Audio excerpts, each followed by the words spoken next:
Bapak Ibu Saudara yang kekasih dalam Kristus Yesus Tuhan kita, selamat bertemu kembali dengan kami, HKBP Pekernolong, HKBP tertua di luar Pulau Sumatera, yang senantiasa setia bersama saudara dalam renungan malam Salom. Dan untuk memulai renungan ini kita berdoa.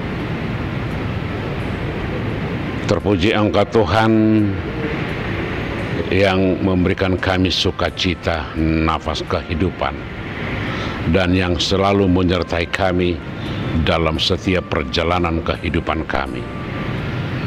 Kalau sepanjang hari ini kami boleh melewatinya dalam keadaan sehat, itu adalah anugerah-Mu.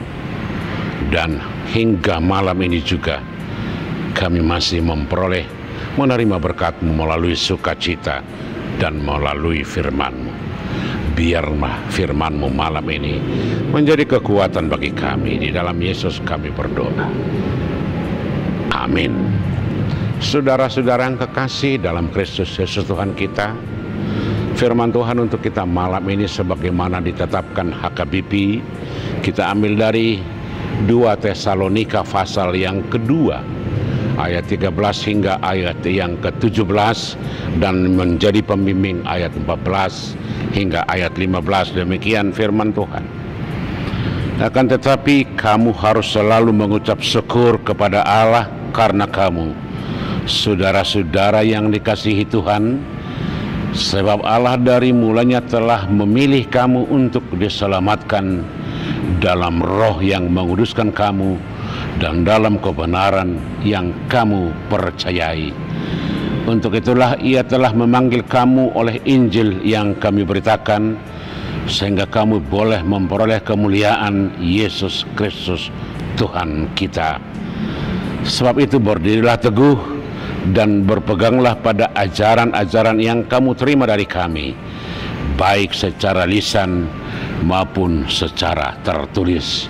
Demikian firman Tuhan.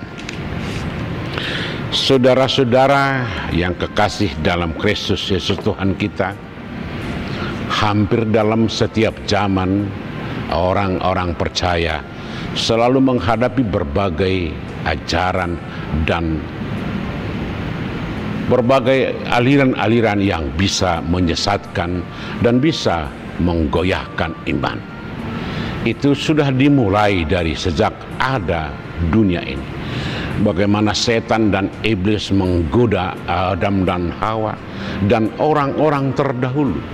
Bagaimana setan dan iblis itu selalu sepanjang waktu selalu ingin merusak dan menghancurkan hubungan yang baik kepada orang-orang yang setia kepada Yesus, kepada Kristus. Coba kita lihat bagaimana Ayub, bagaimana Yesus, bagaimana orang-orang percaya selalu digoda dan dicobai dengan berbagai persoalan. Apakah dengan berbagai penyakit, apakah dengan harta, apakah dengan berbagai kehormatan dan juga gengsi. Ini menjadi ancaman yang serius bagi setiap orang di setiap waktu. Hingga pada zaman ini ancaman dan godaan ini selalu datang dari berbagai ajaran, dogma, dan etika. Termasuk apa yang dihadapi oleh orang-orang di Tesalonika pada saat firman ini dituliskan oleh Paulus. Bagaimana orang-orang di Tesalonika gelisah dan resah, terganggu karena adanya isu-isu, informasi, dan kabar yang mengatakan bahwa kiamat, hari Tuhan akan datang. Padahal Yesus telah mengatakan bahwa tidak ada seorang pun yang tahu hari Tuhan itu akan datang, hanya Tuhan yang tahu. Dan itu berlangsung sampai sekarang. Bagaimana orang-orang mencoba bagaimana meramal kapan datangnya hari kiamat, baik melalui ayat-ayat firman Tuhan, baik melalui ramalan-ramalan, baik melalui budaya-budaya. Mulai dari awal-awal dunia ini, ramalan itu, nubuatan itu yang dinubuatkan oleh nabi-nabi palsu, oleh orang-orang yang mempunyai kemampuan yang tidak benar, dan kemampuan untuk menyesatkan. Terakhir, bagaimana kiamat 2012 kemarin sangat mengguncang dunia dengan munculnya ada aliran kalender suku Maya yang mencoba meramal dan mencoba mereka-reka hari kiamat. Karena itulah Paulus berkata kepada jemaat di Tesalonika, kita tidak perlu khawatir atau kita tidak perlu terguncang oleh berbagai ajaran, oleh berbagai pendapat, aliran, dan isu-isu yang mengatakan bahwa kiamat akan datang, akan segera tiba. Memang kiamat akan terjadi, memang hari Tuhan sudah dibuatkan akan datang, tetapi tentang harinya, waktunya, tidak ada satupun yang tahu, hanya Bapa. Karena itu Paulus mengarahkan jemaat di Tesalonika, jangan terjebak dengan aliran dan pikiran-pikiran seperti itu, tetapi arahkan pikiranmu kepada hal-hal yang terbaik. Yang pertama, Paulus berkata bahwa kamu adalah orang yang dipilih Tuhan melalui Yesus Kristus. Ini kata-kata ini sangat luar biasa. Orang terpilih artinya orang yang teristimewa, orang khusus.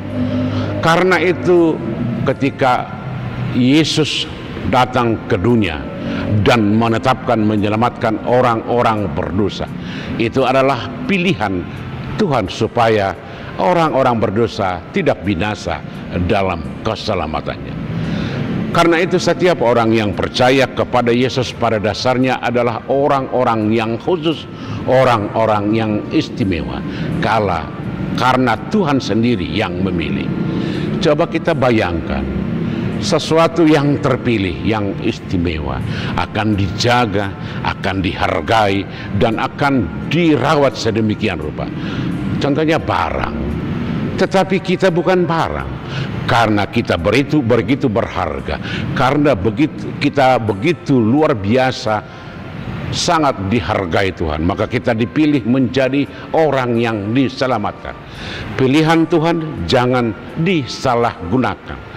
Jangan Tuhan salah pilih, sebab Tuhan tidak pernah salah pilih. Kalau kita dipilih untuk diselamatkan, itu artinya Tuhan mempunyai rencana dan rancangan yang luar biasa bagi setiap orang yang dipilihnya. Karena itu orang yang terpilih adalah orang yang dipersiapkan untuk hal-hal yang terbaik. Sebab Tuhan tidak pernah memilih secara sembarangan, atau Tuhan tidak pernah mencipta manusia asal-asalan saja atau asal jadi, tetapi Tuhan punya rancangan tersendiri. Rancangan Tuhan bagi setiap orang adalah rancangan yang baik. Karena itu melalui Yesus kita dipilih, dipersiapkan untuk suatu tugas yang mulia, yaitu menjadi orang-orang yang menaburkan kebaikan-kebaikan ke tengah-tengah dunia yang sedang bergolak ini. Kalau banyak ajaran, aliran yang mencoba menggoncang iman percaya kita dengan berbagai pendapat, dengan berbagai isu, dengan berbagai hal-hal yang merusak iman percaya kita. Orang-orang percaya sebagai orang-orang yang telah ditetapkan dan dipilih harus tampil untuk memperbaiki, untuk membenarkan, untuk mengajak orang-orang yang menyesatkan ini kepada jalan yang benar, dan meluruskan pandangan, pemahaman yang keliru dari orang-orang di sekitar kita. Itulah ajakan yang dibawa oleh Paulus bagi setiap orang. Karena apapun keberadaan kita, sebenarnya kita mempunyai tugas yang masing-masing seturut dengan talenta dan kemampuan yang Tuhan berikan kepada kita. Tidak ada seorang pun yang tidak berguna. Tuhan memakai setiap apa yang kita punya, yang kita miliki, untuk menjadi alat sukacita, untuk memberikan yang terbaik dalam setiap kehidupan kita.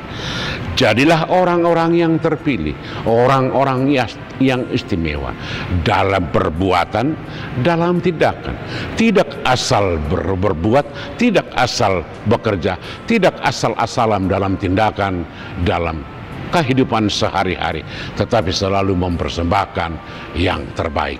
Sebab itulah maksud dan rencana Tuhan.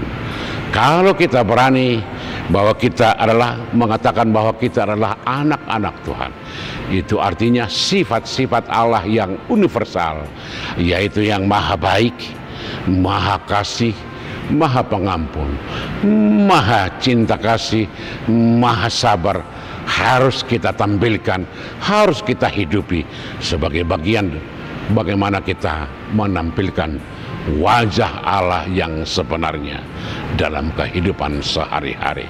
Sebab itulah yang ditetapkan Tuhan kalau kita dipilih menjadi anak-anaknya. Semoga kita menjadi kuat dan kita menjadi berkat bagi setiap orang. Amin. Kita berdoa. Kembali kami memuji Engkau Tuhan, karena kasih-Mu yang telah memilih kami untuk diselamatkan, untuk menjadi saluran berkat-Mu bagi setiap orang. Kuatkan kami untuk menjadi orang-orang yang Engkau pakai di tengah-tengah berbagai aliran dan pemahaman yang sering menggoncang, merusak iman percaya orang-orang yang setia kepadamu. Biarlah kami selalu dikuatkan dan dimampukan menjadi orang yang meluruskan, memperbaiki, dan membawa orang-orang kembali ke jalan-Mu. Terima kasih Tuhan, hanya di dalam Yesus kami berdoa. Amin. Anugerah Tuhan kita Yesus Kristus, kasih setia Allah Bapa, dan persekutuan dengan Roh Kudus kiranya menyertai saudara-saudara sekalian. Amin.